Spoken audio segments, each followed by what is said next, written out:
Olá, amigos. O texto de abertura do Evangelho de hoje é O Mal e o Remédio, texto de Chico Xavier. Ignorância, instrução e trabalho. Penúria, trabalho e assistência. Tristeza, consolação e trabalho. Angústia, trabalho e paciência. Tédio, abnegação e trabalho. Ofensa, trabalho e esquecimento. Calúnia, perdão e trabalho. Obstáculo, trabalho e diligência. Tentação, prece e trabalho. Discórdia, trabalho e paz. Abuso, corrigenda e trabalho. Fracasso, trabalho e confiança. Agressividade, gentileza e trabalho. Cansaço, trabalho e renovação. Perturbação, calma e trabalho. Desequilíbrio, trabalho e disciplina. Desânimo, otimismo e trabalho. Em toda a dificuldade que se expresse como sendo o mal, o remédio será sempre a atitude certa com apoio no serviço. A terra é a nossa grande escola. O amor é o sol que sustenta e ilumina, com a bênção da educação. Mas o grande ensino para a solução de todos os problemas será sempre trabalhar. Onofre. E com esse texto de hoje, que a gente consiga respirar um pouco, acalmar os nossos ânimos, acalmar um pouco o nosso coração, para entrar em contato com a espiritualidade superior, elevar o nosso pensamento, a nossa vibração, agradecer pelo dia, pedir para que os espíritos que nos guardam, que nos guiam, sempre estejam presentes nas nossas batalhas diárias, nas nossas dificuldades, nas nossas inclinações um pouco mais difíceis, como a agressividade, o cansaço, o desânimo, o desequilíbrio, a angústia, a tristeza, para que sempre façamos ouvidos às melhores intuições que a gente possa ter, para caminhar no caminho do bem, do amor, da caridade, e com isso sempre aprender aquilo que o Mestre ensinou: caridade, amor, trabalho e disciplina.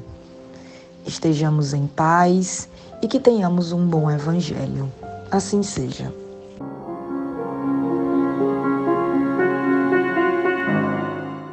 Boa noite, meus irmãos. Vamos continuar a leitura da introdução de O Evangelho segundo o Espiritismo. Nós estamos no item 2, a autoridade da doutrina espírita, controle universal do ensino dos espíritos, parágrafos 13º e 14º. Na posição em que nos encontramos, a receber comunicações de perto de 1000 centros espíritas sérios, disseminados pelos mais diversos pontos da Terra, achamo-nos em condições de observar sobre que princípio se estabelece a concordância. Essa observação é que nos tem guiado até hoje e é a que nos guiará pelos novos campos que o Espiritismo terá de explorar. Porque, estudando atentamente as comunicações vindas tanto da França como do estrangeiro, reconhecemos, pela natureza toda especial das revelações, que ele tende a entrar por um novo caminho e que lhe chegou o momento de dar um passo para diante.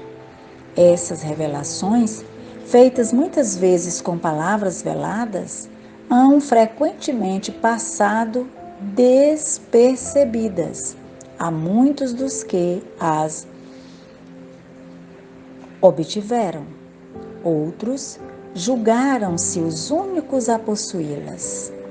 Tomadas insuladamente, elas, para nós, nenhum valor teriam. Somente a coincidência lhes imprime gravidade. Depois, chegado o momento de serem entregues à publicidade, cada um se lembrará de haver obtido instruções no mesmo sentido.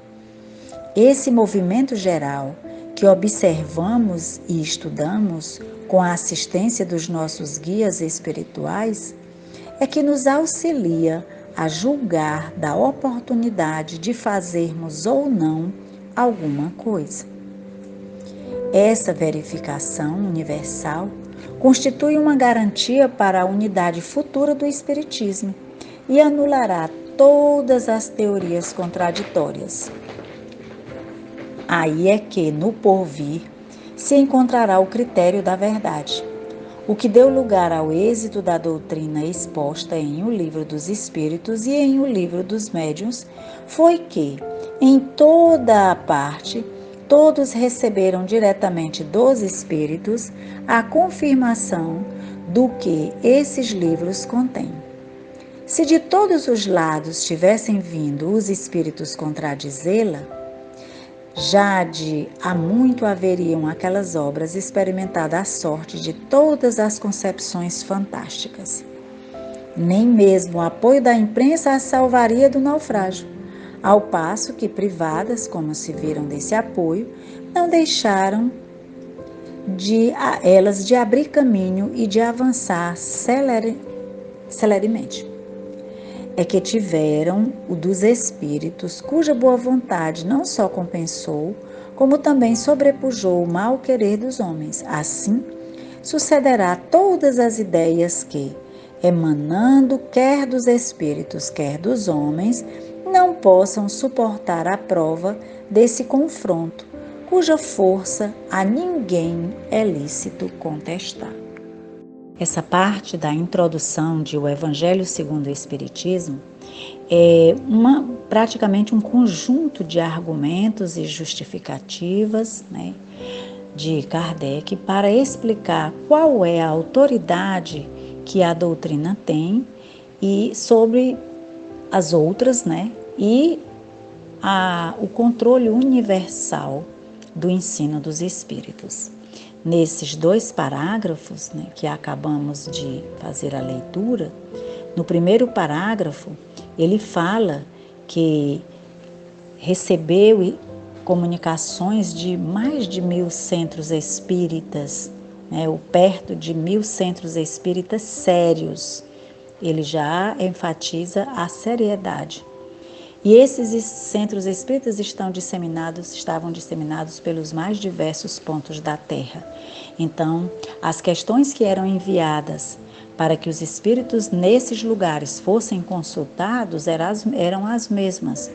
Então, Kardec já está referenciando que esse princípio da concordância é o que daria mais fôlego e força à doutrina espírita. Todos, em vários pontos da Terra, em praticamente quase 1000 centros espíritas, respondiam à questão feita por Kardec, concordando. A resposta tinha uma concordância.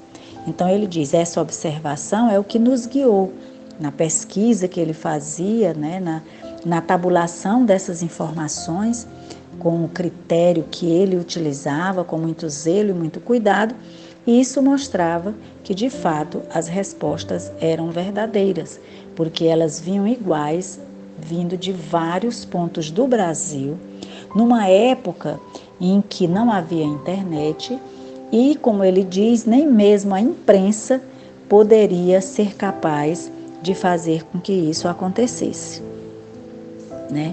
Então, essa natureza especial das revelações, ele diz, ela tende a entrar para um novo caminho, que chegou o momento de ser feito e essas revelações, né, de elas acontecerem.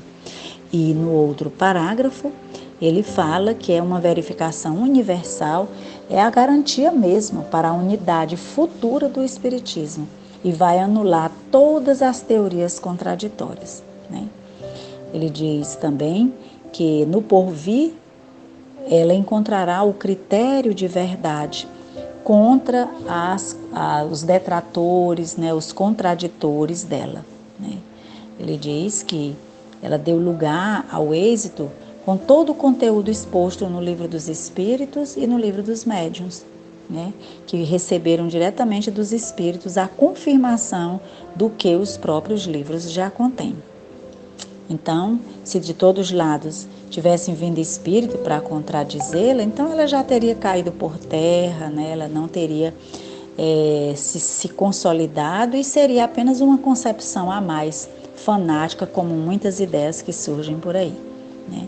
Ele diz: os espíritos tiveram muito boa vontade e isso compensou o trabalho, né? Assim vai suceder com todas as ideias que, emanando tanto dos espíritos quanto dos homens, possam suportar a prova do confronto, cuja força a ninguém é lícito contestar.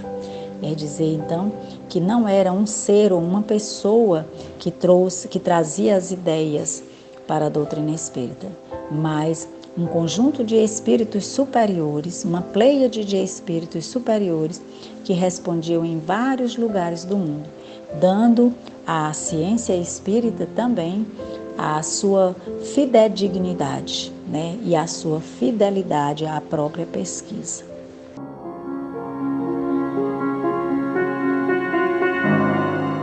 Boa noite, queridos irmãos. Senhor Jesus, que nós saibamos aprender a viver a fraternidade que Tu nos ensinaste, através das nossas ações de perseverança e coragem. Que as mensagens ditadas pelos benfeitores espirituais calem fundo a nossa alma e movimentem as nossas mãos e coração para o que é preciso ser feito. Quanto já recebemos de Ti, Senhor. E nessa hora grave que vive a terra, que saibamos nos defender com o amparo dos Teus ensinamentos, que sabemos não nos tem faltado. Que a nossa voz seja de esperança e que nossa prece ajude a nos salvar e salvar o mundo de tantos enganos cometidos ontem e hoje, e que assim seja.